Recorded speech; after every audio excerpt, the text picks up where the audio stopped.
11일 수요일입니다. 새벽 예배 드리시겠습니다. 우리 다 함께 사도신경으로 우리의 신앙을 고백하십니다. 나는 전능하신 아버지 하나님 천지의 창조주를 믿습니다. 나는 그의 유일하신 아들 우리 주 예수 그리스도를 믿습니다.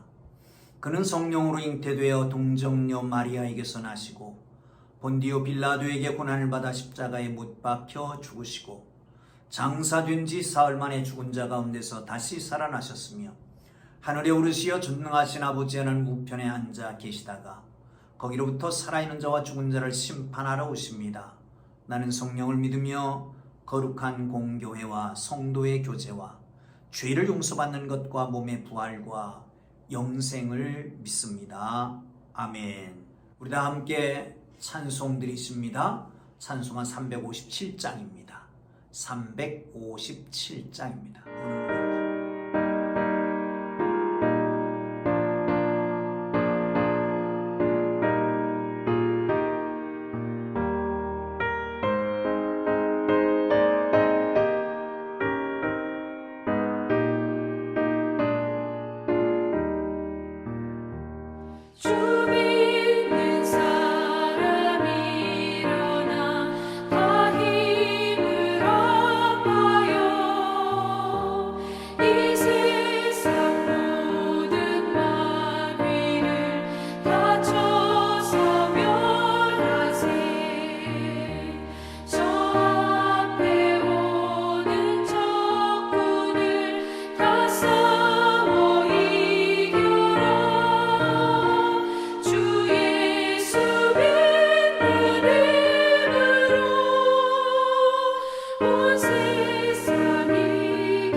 오늘 은혜 주실 기록된 하나님 말씀 4장입니다. 사사기 4장 1절에서 10절 말씀까지 보시겠습니다.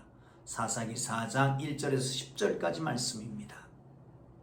자, 이것은 우리 함께 읽으면서 동일한 은혜가 우리 모두에게 있기를 바랍니다. 함께 읽습니다. 에훗이 죽으니 이스라엘 자손이 또 여호와의 목전에 악을 행하여 여호와께서 하솔에게 통치하는 가나안 왕 야빈의 손에 그들을 파셨으니 그의 군대 장관은 하로셋 학고임에 거주하는 시스라요.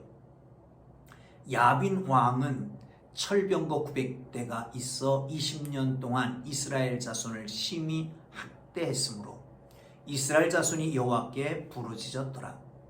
그때에 랍비돗의 아내 여선자 드보라가 이스라엘의 사사가 되었는데 그는 에브라임 산지 라마와 베델 사이의 드보라의 종려나무 아래에 거주하였고 이스라엘 자손은 그에게 나아가 재판을 받더라.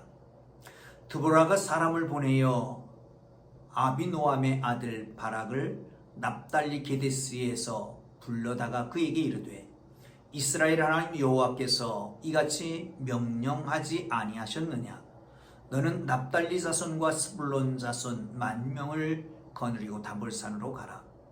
내가 야빈의 군대 장관 시스라와 그의 병거들과 그의 무리를 기손강으로 이끌어 내게 이르게 하고 그를 내 손에 넘겨주리라 하셨느니라. 바락이 그에게 이르되 만일 당신이 나와 함께 가면 내가 가려니와 만일 당신이 나와 함께 가지 아니하면 나도 가지 아니하겠노라 하니 이르되 내가 반드시 너와 함께 가리라. 그러나 내가 이번에 가는 길에서는 영광을 얻지 못하리니 이는 여호와께서 시스라를 여인의 손에 파실 것입니다 하고 드보라가 일어나 바락과 함께 게데스로 가니라. 바락이 스불론과 납달리를 게데스로 부르니 10,000명이 그를 따라 올라가고 드보라도 그와 함께 올라가니라. 아멘. 예물 드리신 분들 계십니다.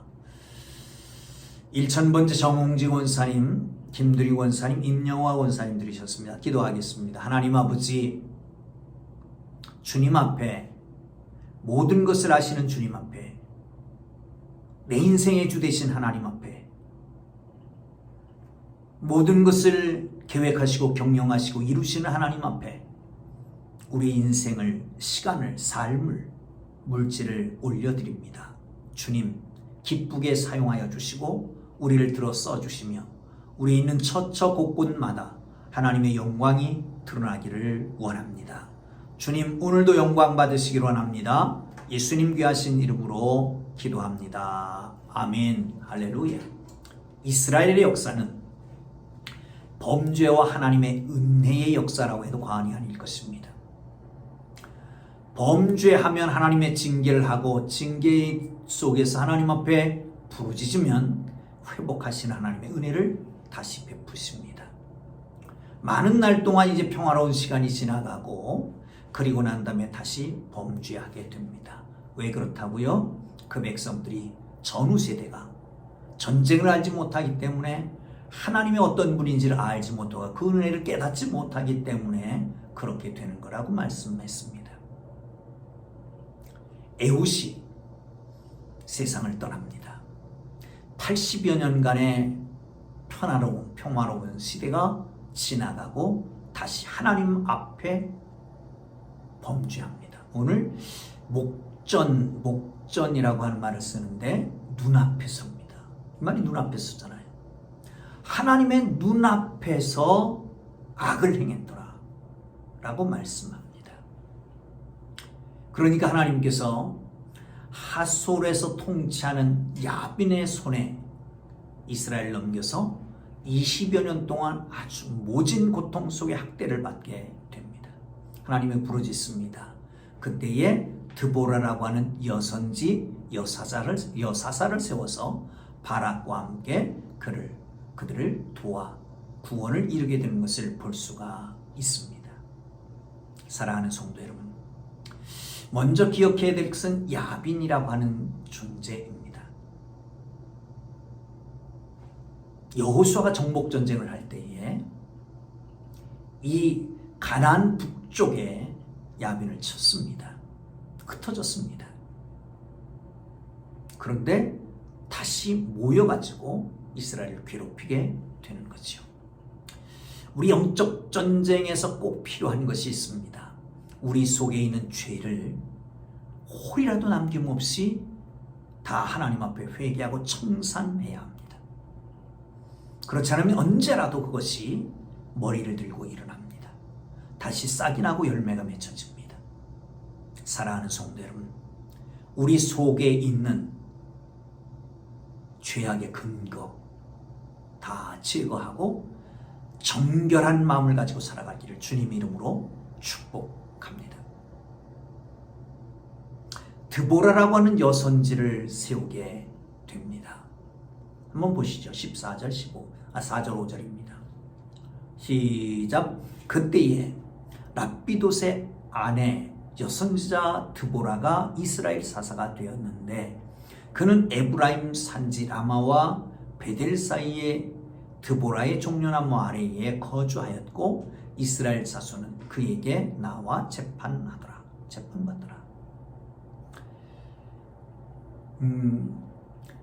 이 드보라의 주된 업무는 재판하는 일이었습니다. 송사하는 일입니다. 여러분, 재판이라고 하는 것은 뭘까요? 일단 법에 근거해서 옳고 그름을 가려주는 것입니다. 그리고 어떻게 살 것인가를 길을 제시해 주는 거죠. 이스라엘의 재판은 그 법이 하나님의 언약의 말씀에 있습니다. 말씀을 근거로 해서 옳으냐 그르냐를 밝혀주고 그리고 이렇게 살아라고 하는 길을 제시해 주는 것, 그것이 바로 재판이지요. 그런데 당시에 있어서의 여자의 위치는 그렇게 높진 않습니다. 예수님 당시에도 그랬는데 이 당시에는 더욱더 그랬습니다. 수에도 들어가지 않는 여자들이었습니다. 그런데 그를 선지자로 사사로 세워서 그 일을 합니다. 그를 괴롭히는 야빈이라고 하는 자는 병거 900승이나 거느리고 철병거 900승이 거느리고 군대 장관을 따로 줄 정도로 아주 강력한 나라였습니다. 여선지가 그 강력한 철병거를 가지고 있는 나라를 대적하기는 쉽지 않을 겁니다. 그렇다면 왜 여선지, 여사사를 세웠을까? 어쩌면 하나님께서는 전쟁보다 더 중요한 것, 승리보다 더 중요한 것이 하나님의 말씀에 따라 살아가는 것이라고 생각했기 때문입니다. 여러분, 중요한 것입니다. 뭐가 더 중요합니까?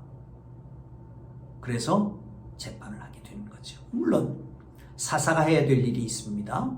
재판하는 일이 있고요. 그리고 전사가 돼서 나와 싸우는 일도 있습니다. 다스리는 일도 있고요. 제사 드리는 일도 없지 않아 있습니다. 그러나 그 중에 가장 중요한 게 하나님과의 언약을 바로 이행해 나가는, 하나님의 언약을 계속해서 지켜나가는, 그것이 더 중요하다라고 하는 겁니다. 여러분, 하나님과 맺은 언약을 기억하십시다. 우리는 허물과 죄로 죽었던 우리들입니다. 예수 그리스도께서 십자가 지심으로 그 피값으로 우리를 사셨습니다. 예수님이 마지막 만찬자리에서 말씀합니다. 새로운 언약을 너와 세우리라. 피에 대한 언약입니다. 예수 그리스도의 보혈로 말미암은 언약을 세우셨습니다. 여러분, 잃어버리지 말고 그 보혈의 공로 안에서 거룩하게 구별된 하나님의 사람으로 온전하게 살아가는 복된 삶이 되기를 주님의 이름으로 축복합니다. 하나 짚고 가야 될 것이 있습니다. 이들은 점점 더 강팍해졌다는 걸 알 수 있습니다.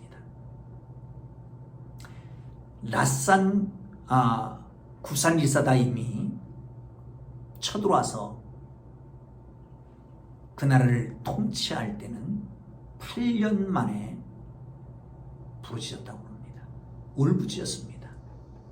모압 왕 때는 18년 만에, 그리고 지금은 20년 만에 그 마음이 강팍해져 가는 것을 봅니다.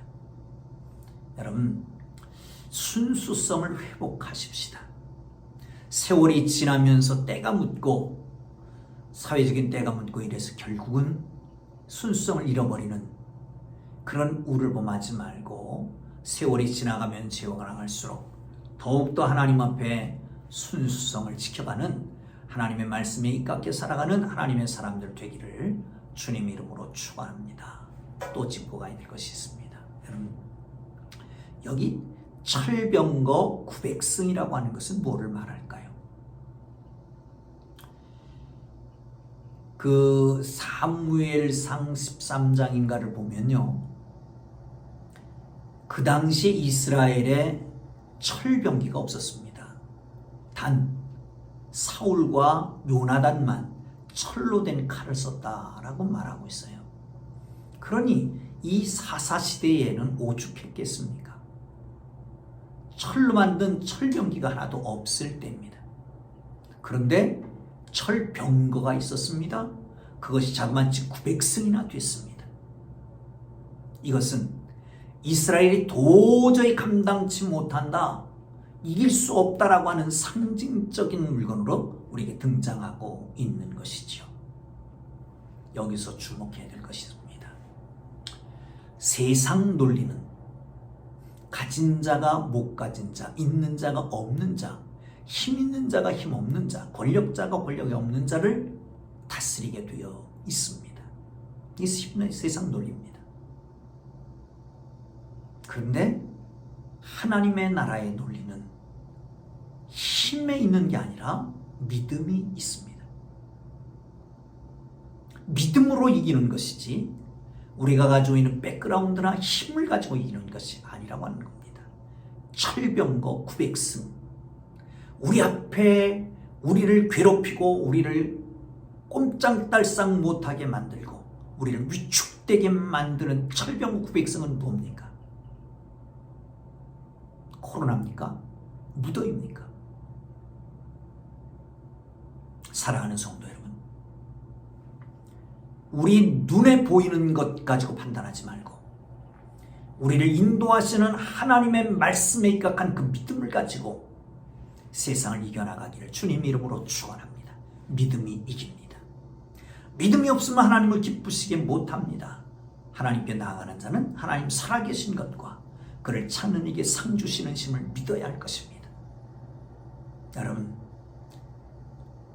믿는 자에게는 능치 못함이 없습니다. 내게 능력 주시는 자가 우리의 편입니다. 그 능력으로 승리하는 하나님의 사람들 되기를 주님 이름으로 축복합니다. 드보라에게 하나님의 명령이 전달됩니다. 이스라엘 백성들의 구원의 역사의 계획입니다. 그걸 바락에게 전했습니다. 납달리와 스불론 지역에 10,000명의 군사를 모으고 그들에게 저 야빈을 붙였으니까, 그 시스라를 붙였으니까 나가 싸워 승리하라는 겁니다. 근데 바락이 드보라에게 말합니다. 당신 나와 함께 가면 나도 가고 당신 나와 함께 가지 않으면 나도 안 가겠다. 남자가 여자에게 마치 치마폭에 쌓여있는 아이가 어머니에게 하소연하는 것 같은 인상입니다. 그럴 때에 드보라가 말한다. 너와 가겠다. 그러나 이 전쟁에서 네가 영광은 거두지 못할 것이다. 다른 여인이 영광을 거두게 될 것이다 라고 말하게 된 것을 볼 수가 있습니다. 사랑하는 성도 여러분, 그렇습니다. 우리가 기억해야 될 것, 그것은 의존해서는 안 된다라고 하는 거지요. 하나님께서 미리 준비하신 영광이 다른 사람에게 돌아갑니다. 순종, 믿음, 동전의 양면과 같은 것입니다. 믿음이 있다라고 하며 순종하지 못하고 순종한다라고 하는 것은 곧 믿음이 있다라고 하는 것이죠. 분리되어서는 안 될 것이죠. 그렇습니다. 하나님의 영광도 믿음과 순종으로 응답할 때에 주어지는 것입니다. 부분적으로 믿지 말고 조건적으로 하지 말고 하나님 앞에 액면 그대로 믿고 나가는 하나님의 사람들 되어서 하나님이 주시는 영광을 독차지하는 복된 삶이 되기를 주님 이름으로 축복합니다. 여러분, 하나님의 약속은 능히 이룰 것입니다. 믿음으로 그 약속을 붙잡고 나가는 사람들은 그 약속에 주어진 그 모든 것이 우리의 삶 속에 구체화되는 것을 믿으시기를 축원합니다. 그렇습니다. 오늘도 하나님이 주신 날입니다. 동행하시며 하나님이 주시는 영광도 함께 누릴 수 있기를 주님 이름으로 축복합니다. 우리 앞에 있는 900승의 철병거는 뭡니까? 우리가 가지고 있는 믿음은 그것을 이길 수 있습니다. 기도합니다. 이제는 우리 구주 예수 그리스도의 은혜와 하나님 아버지의 극진하신 사랑하심과 성령님의 감화 감동 위로 인도 역사 교통하심이 믿음으로 하나님의 명령에 철저하게 순종하는 주의 백성들의 이제로부터 영원토록 함께 계시기를 간절히 축원하옵나이다. 아멘. 우리 주님 부르고 기도하시다가 자유롭게 일어납니다. 주님 부르고 기도할 때에 각자 기도의 제목 놓고 나라와 민족을 위해서, 코로나19를 위해서, 교회 부흥을 위해서 함께 기도하고 일어나길 바랍니다. 주님 부르고 기도합니다. 주여, 주여, 주여.